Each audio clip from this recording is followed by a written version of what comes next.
dans le sommaire, le ministre de l'Intérieur et de la Décentralisation s'est rendu sur l'île Mbamou, district rattaché à la République du Congo. Alors fait effarant, mais alors là très effarant, sur ce territoire congolais, des ressortissants de la République démocratique du Congo, des drapeaux de la RDC et même des hommes en uniforme RDC.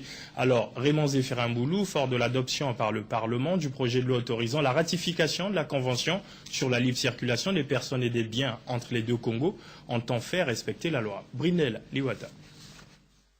L'inquiétude de la sénatrice Claire Asambo-Kelly soulevée lors de l'adoption par le Sénat de la Convention de libre circulation des biens et des personnes entre Brazzaville et Kinshasa, inquiétude portant sur la présence des marins de la RDC et leur drapeau à l'île Mbamou, territoire de la République du Congo, a suscité cette mission de travail en séjour de Noël du ministre Raymond Zéphirin Mboulou. La sénatrice Asambo Kelly et le ministre de l'Intérieur et de la Décentralisation ont ainsi parcouru les différents villages de l'île Mbamou afin de toucher du doigt la réalité.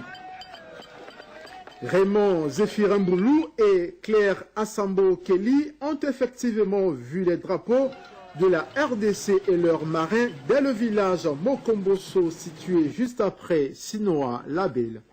La présence du drapeau, il n'y a pas qu'un seul drapeau, nous pouvons en dénombrer 3 ou 4 sur le territoire de l'île Mbamou, et la présence d'une unité marine, je veux dire de la force navale de la RDC. Un constat malheureux, il faut que les autorités prennent cette question à bras le corps.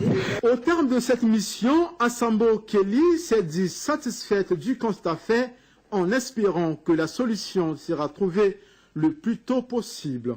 Je suis personnellement satisfaite puisque j'étais un peu gênée de devoir voter la ratification de cette convention, étant donné que notre territoire semblait être occupé par nos voisins de la RDC. Le ministre vient de me dire fermement qu'il prend l'engagement de devoir faire tout ce qu'il y a à son pouvoir pour que ces drapeaux soient déplantés et que nos voisins de la RDC puissent partir, surtout les militaires, les marins.